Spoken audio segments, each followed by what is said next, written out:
1916, the artist and painter John Trumbull invited me, John Adams, to view his newest painting, titled The Declaration of Independence.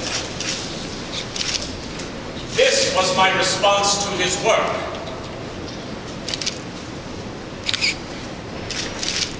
All dead! The whole lot of them, except for me and Jefferson.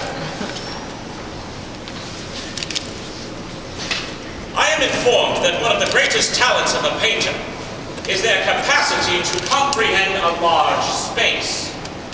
Herr Rubens, whose canvases I always paused to admire when I was staying in Holland, was a master of this. You, Mr. Trumbull, are no Rubens. As to this painting's singularity, I can offer no opinions, but I will say this. It is very bad history. No such scene as you have depicted here ever took place.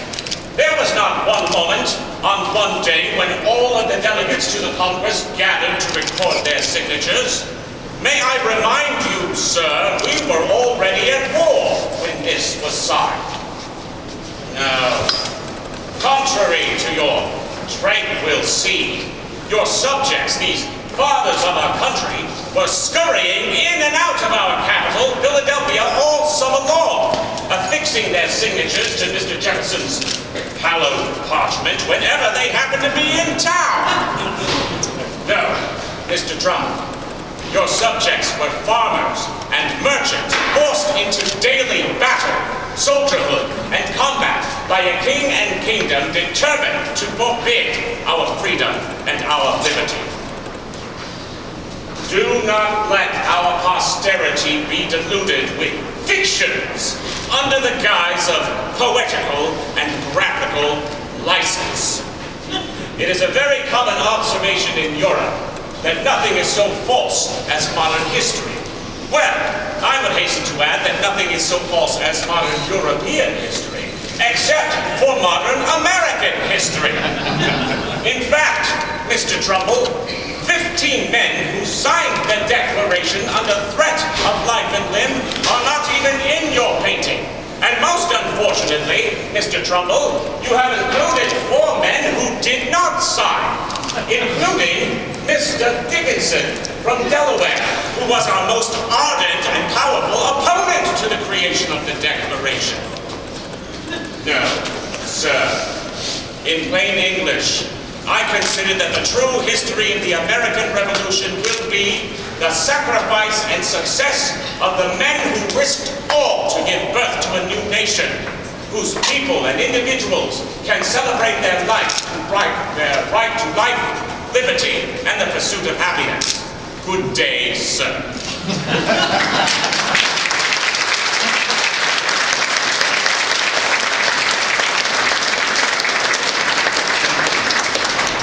Well, as you can see, Mr. Adams seems to always want to have the last word.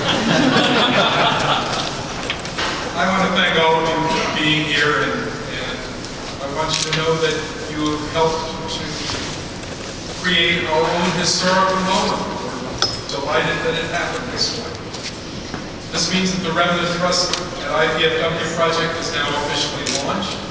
I want to thank one more group of people, and that is John O'Connell and the theater department. The costuming, the production was all theirs. I'd like to thank those who said they wanted to come with us to assemble outside of the Main Street entrance to head up to the Revenue Trust exhibit at IPFW. If you would like, please feel free, any of the rest of you, to join us up there. If you can't join us today, we encourage you to visit on your own. It's a great exhibit, and it will be open until the end of April.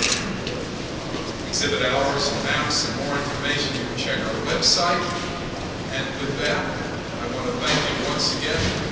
IPFW thanks you.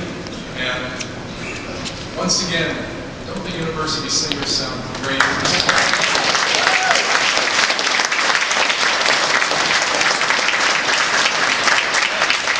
thank all of you for being here, and as I said, your friend and trust at IPFW is now officially